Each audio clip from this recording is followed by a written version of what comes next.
শশার এত ভালো ফলন, তাও আবার শীতকালীন, আমার জানা ছিল না।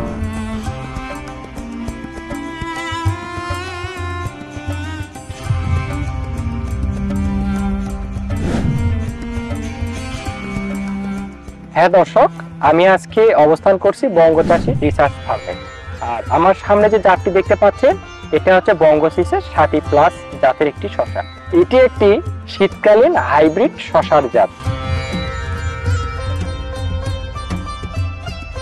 আসসালামু আলাইকুম, আমি আলামিন।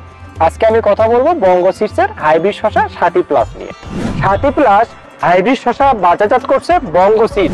এটি শীতকালীন একটি জাত। 60+ শশার বৈশিষ্ট্য: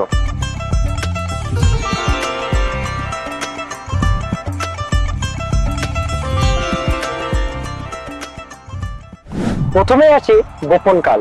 আগস্টের শেষ থেকে এটি আমরা জানুয়ারির শেষ পর্যন্ত মাটিতে বীজ বপন করতে পারবো। এরপরে যেটি বলবো সেটি হচ্ছে এই শশার যে কালারটা কিন্তু গাঢ় সবুজ এবং ভিতর থেকে কিন্তু একটা ডোরা কাটা সাদার মতো, একটা দেশির মতো কিন্তু আকর্ষণীয় একটি কালার হয়।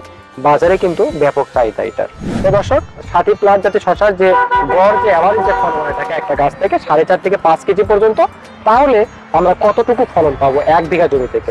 দেখা যায় 1 বিঘা জমিতে 4000 থেকে 4200 পিস পর্যন্ত চারা অথবা বীজ রোপণ করা যায়। সেক্ষেত্রে যদি আমি প্রত্যেকটা গাছে 5 কেজি করে যদি ফলন ধরে থাকি, তাহলে 5 গুণিতক আবার হচ্ছে 4000, তাহলে আমার কিন্তু 20,000 কেজি হয়ে যাচ্ছে। আমরা যদি 500 গাছও যদি আমরা ফেলে দিই, তাহলে কিন্তু আবার 17 থেকে 18,000 কেজি পর্যন্ত আমি কিন্তু ফলন পাচ্ছি 60+ শশা থেকে।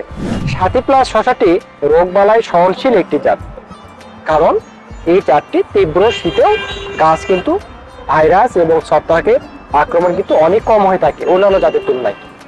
এই জাতের আরেকটি যে বৈশিষ্ট্য রয়েছে, যে ডাব্লিউ মিলিউ রোগ, যে মাকড়, সাদামাছি কিংবা ভাইরাস, এই যে রোগবালাই যেগুলো হয়ে থাকে, এই রোগবালাই কিন্তু এই জাতের শশাতে কিন্তু অনেক কম হয়ে থাকে। 60+ জাতের শশার যে গাছের যে গড় আয়ু আমরা যেটা লক্ষ্য করেছি, সেটি হচ্ছে 95 থেকে 110 দিন পর্যন্ত এটি আমাদের কিন্তু ফলন দিয়েছে। 60+ শশা বাজারে চাহিদা কেমন? কারণ এই শশাটি দেখতে কিন্তু একদম দেশির মতো। অন্যান্য জাতের তুলনায় এই শশা কিন্তু আকর্ষণীয় কালার।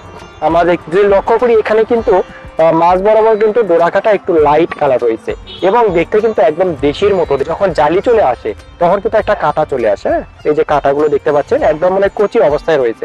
আর একটা শশার আমরা যদি ওজন দেখতে পারি, তাহলে দেখা যায় যে 300 থেকে 250 থেকে 300 গ্রাম পর্যন্ত হয়ে থাকে। তো দর্শক, আজকে এই পর্যন্ত ছিল 60+ জাতের শশার বৈশিষ্ট্য এবং আলোচনা নিয়ে। কোন সময় রোপণ করবেন এবং হারভেস্ট টাইম কতদিন পর্যন্ত করতে পারবেন, কোন সময় থেকে শুরু করতে পারবেন।